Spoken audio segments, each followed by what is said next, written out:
Nimbus, welcome back to Dark World, YouTube and Twitch.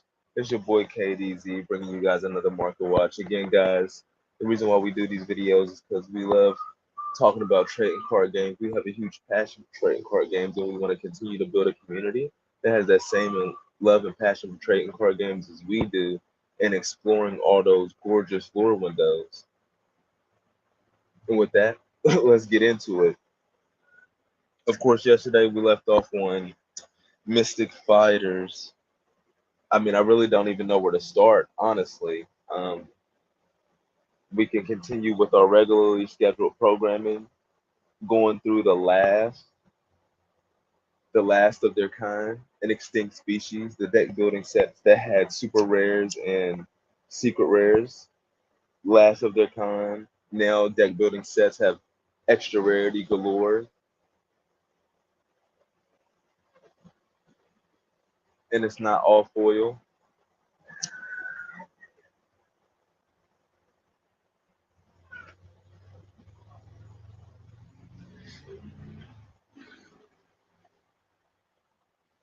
And of course, guys, we be doing these outside.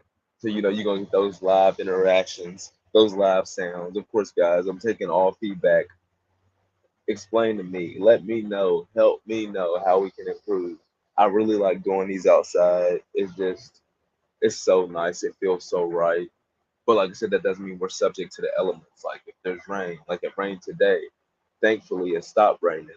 So, you know what I'm saying? And it wasn't raining terribly hard to where it destroyed the patio. But we're subject to rain controlling our broadcast because we're trying to bring it live every day. So it's tough. It's tough doing that. But with all that, we still taking the feedback. Anything, guys, we need it. We're going to be trying to improve.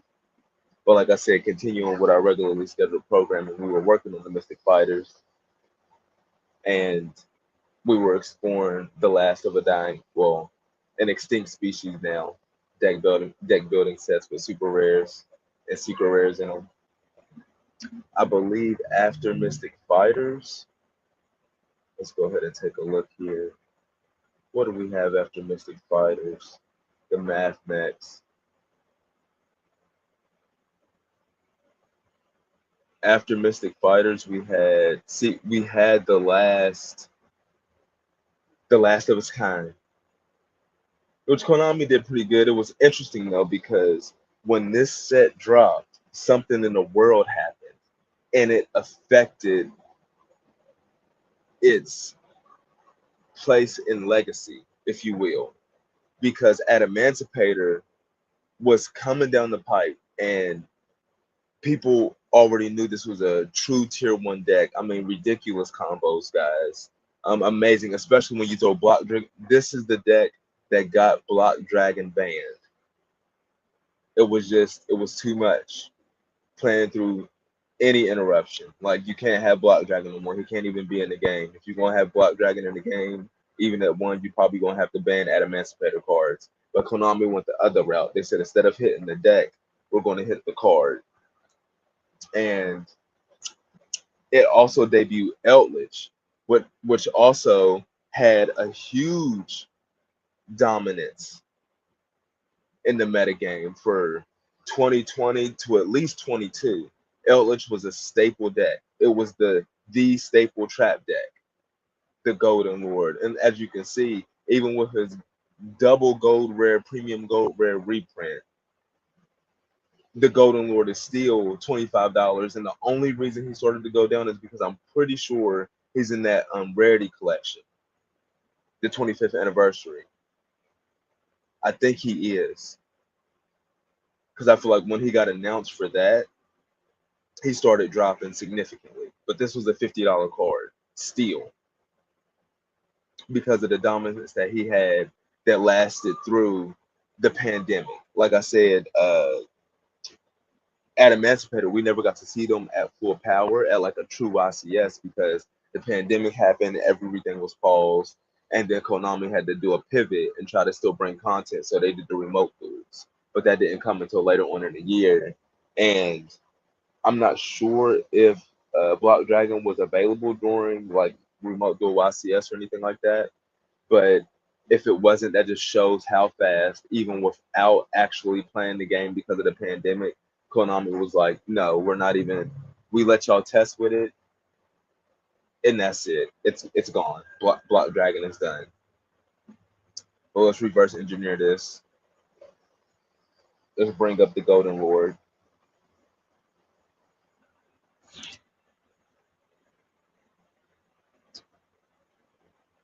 Well, let's bring up Secret Slayers. Yeah, you got Eldritch the Golden Lord is still the most expensive card in the set. 47 listings as low as $25, market price 29.13. And then, interestingly enough, there's another deck, a YCS winning deck, combined with a deck that's used by a character named Spectre from the Yu-Gi-Oh! Link Brains anime, the only S tier anime. Debate me if you want, guys. I'm ready for the debate all day, every day. But um, you got Snowdrop, the Rika Fairy. She's actually part of a YCS championship deck now, to this day. So to this day, the last of its kind is still reverberating through the meta. It's been 3 years since this came out, and it's still um, showing its place on how good the cards were. Even though, like I said, the Rika deck was buffed by another deck, the Sun Avalon, which came out in Ghost from the Past, which came out, I believe, in 2020. Yeah, in 2021. Came out in 2021. Um, so it was buffed with that deck. But with that buffing, it took it to the next level. And like I said, this set to this day has left its mark on the TCG metagame, the Yu-Gi-Oh! TCG metagame.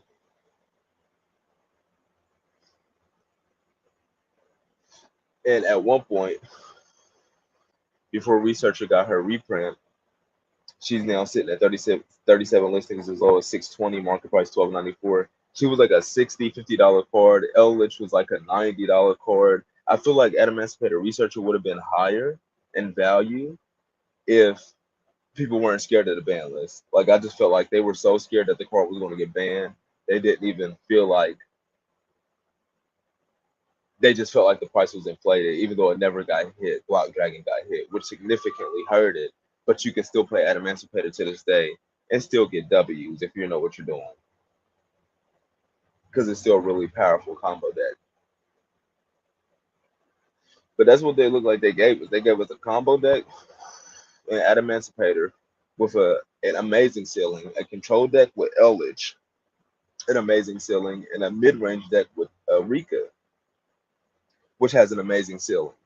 So that's dope. But at the conception of this set, Rika, all of the Rika cards were dirt cheap. They had no value.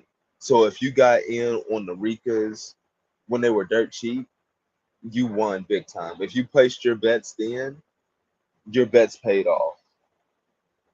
You should pat yourself on the back for that. But that concludes the series of the deck building sets with super rares and secret rares dating back all the way to Hit and Arsenal. We started this journey like 2 weeks ago. Every day we have been dropping market watches and we would go over at least one of those deck building sets. And it took us about 2 weeks to cover them all in about 20 to 30. Daddy. Yeah, he says daddy all the time, baby. Say daddy. Don't say daddy. Say daddy. No, he ain't gonna say daddy, baby. He's going yeah, try to get wild. Go ahead, shut that door. Wait, are you coming to the store? Yeah, baby, shut the door. Daddy duties. But yeah, as I was saying, uh, this was the last of its kind, and after this set, deck building sets changed their format to the Toon Chaos, Collector's Rares, Extra Rarity, no Secret Rare format, no rare, no foil card, no every card in a pack is a foil format. And I think it's cool to have the collector's rares, but I'm not a fan of I do not prefer the new format with the all rares, the 7 cards, the all rares, except for the one foil card, and then the 15 collector's rares. What's going on, baby?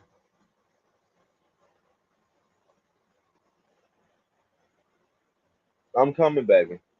I'm doing a market watch. I'm about to be in there.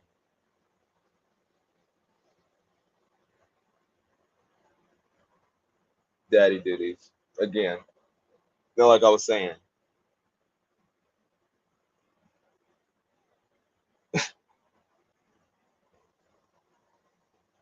I wish they would have kept the super rares and the secret rares, and I wish they would have just added collector's rares.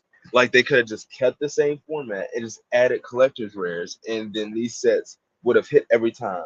Use the exact same cards in every set, from Toon Chaos to Amazing the no, not Amazing Defense. Yeah, Amazing the no Wild Survivors. What was it? Toon Chaos to Wild Survivors. Do that. Imagine if let's get rid of the collector's rares, the super rares, ultra rares, and the rares.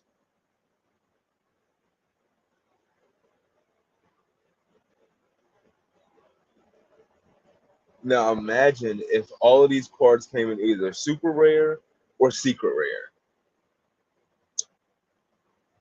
and they had the collector's rares. Every single one of these sets would sell out. Yes, they would be diluting the secret rare rarity because they will be releasing 10 secret rares in the core set, 30 to 40 secret rares in Battles of Legend, like 40 to 50 secret rares in the Mega 10, and then you're giving us like another 60 secret rares in 3 deck building sets a year. And if you do any other special sets like Hidden Arsenal Chapter 1 or Legendary Duel or something like that, then you're going to be throwing like an extra 7 to 10 secret rares on top of that. So, yes, you would be diluting the secret rare rarity. But I just feel like if you're going to do that, you just have to make more all ultra rare sets to dilute the ultra rare even more so that um the secret rare it will balance out and the secret rare will still be just as rare. But I mean, looking at this, you got Ground Zeno, 33 listings as low as 29.88, market price 31.12 for the ultra rare out of Wild Survivors. That is extremely inflated. I don't know how else to say it. I mean, $30 for an ultra rare, a Vanquish Soul Rock. I mean, you can get quarter century secret rares for that price, bruh. Ain't no, that's tough, bro. From my perspective, that's extremely tough to drop $30 or 90 on a playset of an ultra rare when you can get quarter century secret rares for the same price, which we should be able to get to and cover, yeah, with the time frame that we have, because we're going on this 2 week trek of looking at Monstrous Revenge and Nexus every day and monitoring the QCSR brothers.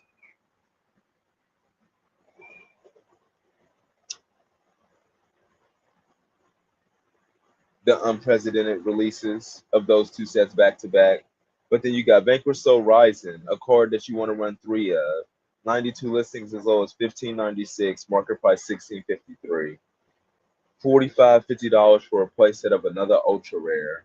And then Stake Your Soul, 70 listings as low as 11.50, market price 14.13. And then Rock of the Vanquisher, 41 listings as low as 12.49, market price 13.32. Like almost they have 5 Vanquish Soul Ultra Rares that are above $10 in this set. 5.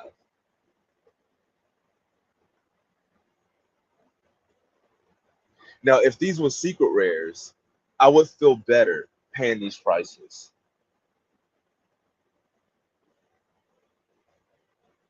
But I'm not paying these prices for ultra rares. I don't care how new, how innovative, how um, up to date in the meta you may be. I would just play an older meta deck. That I would not, like I said, I'm going for QCSRs for $30. I'm not going for ultra rares. Not even Shonen Jump ultra rares. Probably the most lucrative ultra rare set in the game, the Shonen Jump set of ultra rares. I'm not. I'm going for QCSRs. I'm putting $90 together. I'm grabbing a Starlight or something. That's tough. Or I'm getting like really cheap secret rares. Even if I like dinos, I still wouldn't grab this. I would play a quote unquote weaker version of dinos as opposed to paying $90 for a playset of this. Like that's just laughable. Um, but again, I reiterate, if it's secret rare rarity, I feel a little bit better about paying these prices. Now let's go ahead and no, we don't want researcher. We don't want. We got Duelist Nexus. We got Battles of Legend. We want to go to Duelist Nexus. We want to go high to low. We want to check the QCSRs. Now we got Magicians of Bonds and Unity. There was like a $190 listing as low as listing on the market. We didn't do a deeper dive on Magicians of Bonds and Unity, so we didn't know if that was like 190 plus $20 shipping or 190 damage, model replay. We don't know that much, but we know that that listing is gone now. And there's 34 listings as low as 214 with a market price of 216. And again, the base price for a quarter QCSR out of Duelist Nexus, 56.75 times 4, roughly 224 dollars, not including tax, depending on your location. So $224 is the base price for what any quarter century secret rare should be, because that is the price of what it would cost to pull one from opening packs. So with that being said, not one of these QCSRs actually stacks up, even in market price, and gets you your money back for actually pulling it. And that would be brutal that you would have to sell the best card that you pulled just to get your money back. But nevertheless, Revolution Synchron, QCSR, 34 listings as low as 195, market price 205.17, the second most expensive item from this set. And then you have Crimson Dragon QCSR, 21 listings as low as 138.80, market price 138.76. Again, Revolution Synchron and 95% of other universes, Revolution Synchron is not worth more than any of the QCSRs in this set. But in 5% of the universes, he is. And our universe is one of those 5% where Revolution Synchron Secret Rare is actually worth more than half of the quarter century secret rares in this set. When in actuality, you see one quarter century secret rare for every 8 secret rares in opening packs, which just makes me believe that Revolution Synchron is hyperinflated. And that if you wanted to place your bet on any quarter century secret rare that was cheaper than Revolution Synchron, now is the time to get in. But we're going to continue to monitor these prices. We're going to look at Heat of the Fire Channel on QCSR. 42 listings as low as $46.99. Market price $54.82. You can get 5 of those. No, you can get 4 of those for what it would cost to pull one. That's a deal. And for Noble Arms Almays QCSR, 57 listings as low as $38.77. Market price $47.64. Noble Arms Museum QCSR, 36 listings as low as $52, market price $52.72. If you want to get match ready Infernobles, it's never been cheaper, I want to say. I mean, we could go look at Isolde, but I bet if we do the expected base price of a collector's rare from Amazing Defenders, Isolde is going to be on deal mode, and Renaud is going to be on deal mode. I wonder about That's interesting. I believe this is an interesting one. This is a set I haven't looked at in a while, even though it came up in discussion earlier. Toon Chaos. We're going to do the expected base price of a collector's rare coming out of Toon Chaos, what the current box price is. You got 12 listings as low as $289 with a market price of $295 for Toon Chaos Booster Box. Again, guys, we're looking at 4 collector's rares per case, so about one in every 3 boxes, 12 boxes per case.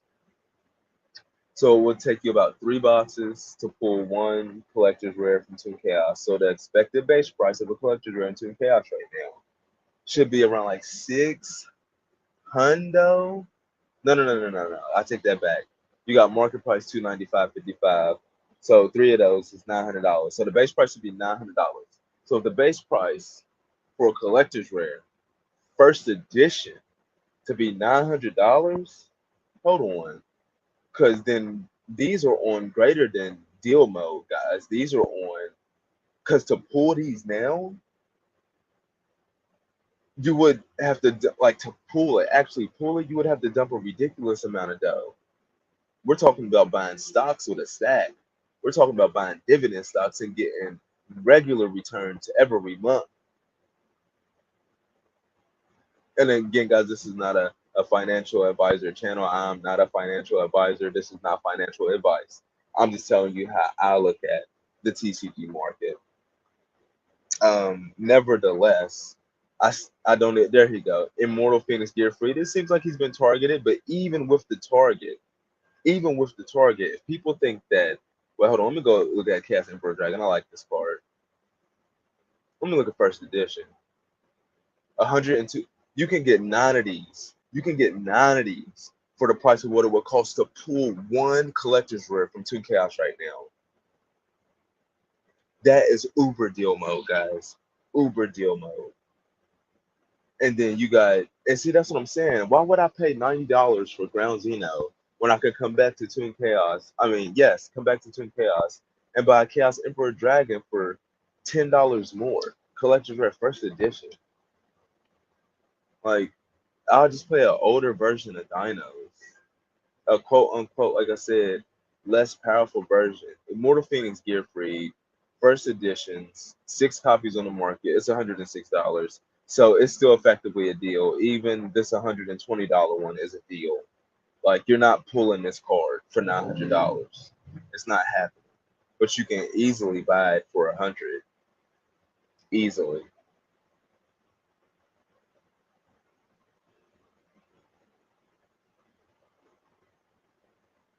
And that's only because of the recent hype of Infernoble in general. Give it time, listings will repopulate. People going to want a return on their investment, and they're going to be coming in selling it for cheaper than what they bought it for.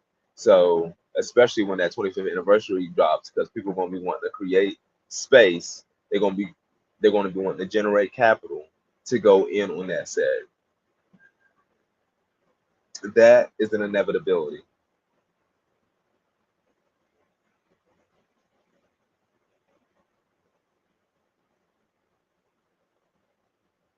But yeah, pulling these ultra rares, all these cards since then have gotten reprints. Pulling these ultra rares, pulling these super rares, there's no value in that. Like all of these cards have gotten dozens of reprints, higher rarity reprints. Like you got Pot of Extravagance over here, 66 listings as low as $3.99, market price $5.92. You paying $900 for that? Toon Blackluster Soldier, you can get the secret rare. We're going down the rabbit hole. We're going down the rabbit hole. You can get the secret rare for cheaper than the ultra right now. You got Nearman First Edition Toon Blackluster Soldier going for $625. We're going down the rabbit hole though. We're on the wrong Battles of Legend. We're on the wrong one. This one got Starlight rares in it, not collector's rares. It got Starlight. I mean, QCSRs. It got Starlights. And then on top of that, they better pit motherfucking Axe, bruh. They better pit motherfucking Axe. Even though Axe's Code's price is going down, 30 listings as low as 340. If we do the expected base price of this because it was like one per case, if I'm not mistaken. So the expected base 12 boxes. What is that? 600. That's $720. So the expected base price of access code being essentially you can get two for the price of one, that's actually pretty good. Like people might look at that $340 price tag, 30 listings as low as 340, market price 395 and wince and cower in fear. But in actuality, that's a deal. You can get two for the price of one. Burlo Savage, yeah, it's getting the QCSR treatment at the end of the year in the 25th anniversary rarity collection. So it makes sense that the Starlight is going to drop. Like I said, the base price we're looking at is $720. So you got 46 listings as low as 198.45, market price 254.33 for Starlight Rare Borlo Savage Dragon, and more than likely, um, those. Let's do a deeper dive because I really like this card. It was used by Revolver, another character from the Yu-Gi-Oh! Link Brains anime, the only S tier anime that I will reiterate. And like I thought, that near mint first, that 198.48 cent listing was near mint first edition. So people were they're trying to fire sell this. You can get a play set of these now for the price of what it would cost to get one. And Revolver is cool as shit. And when he summoned this dragon against Wendy, holy motherfucking shit. I'm sorry about that, guys, because when what was it called? When COVID came up, when I was talking earlier, and COVID came up in the discussion about what happened to Secret Slayers, it made me think of like what's happening in the actual real world, like what's happening outside of the Yu-Gi-Oh TCG or the Pokemon TCG or the Magic the Gathering TCG or the Digimon TCG, and a couple of things are happening, guys. Like I live in America, and right now we're about a year out from a presidential election. The last time that happened, it was like the start of COVID. Now, again, we're a year out from the presidential election, and there has been a rampant surgence of news about artificial intelligence. I've actually used it myself on a few applications, and it is truly real. Um, and the exponential growth that it will have by the time of next year's election, which just like it makes me feel slightly uneasy um, to project out so far. But with the way experts have been talking about it, you guys just research it on YouTube. YouTube is the great equalizer in terms of real news in the world. We're not limited to CNN and Fox News and them feeding us specific amounts of information. We can go get the information ourselves. And from the experts that work on AI, they're saying about how it's advancing faster than what they had expected, and they don't really know where we're going to be um, here soon in the future because of its rapid succession. It has the inklings of some shenanigans happening coming next year's election, as well as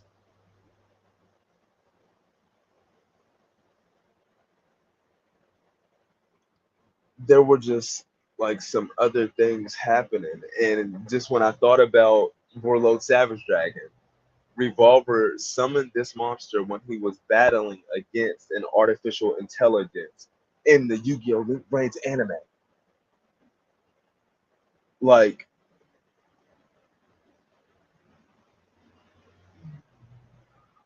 instant mind blown for me just now when I just all of that coming full circle. And again, that's really why I like this because he used this to defeat the artificial intelligence, which is just simply unheard of. Because we have artificial intelligences now that if you guys have never heard, there's a board game called Go. This board game called Go has like an infinite number of combinations that you can create on the board in the game state. And the world champion was defeated by an artificial intelligence it, that had mastered Go around 2018. And then they created another artificial intelligence to beat the artificial intelligence that beat the world champion. And it defeated the artificial intelligence that defeated the world champion 100 times, or it defeated it with 100% win rate. That is an artificial intelligence. Revolver defeated an artificial intelligence in Yu-Gi-Oh. Again, Link Brains is the only S tier Yu-Gi-Oh anime, bruh. What more can I say? What more could I possibly say? But again, guys, we're still doing the giveaway. All you gotta do, you gotta go to YouTube, Twitch, guys. I'm sorry, it's just that's how we're doing the giveaways right now. But you gotta go to YouTube. You gotta be subscribed to the channel. You have to like the live stream and comment after the live stream ends. What is one of your top 10 favorite artworks? What set is it from? And it can be from any game. And y'all drop that comment, you'll be entered to win the two Sword and Shield base set packs. And of course, guys, we can't be out here all day.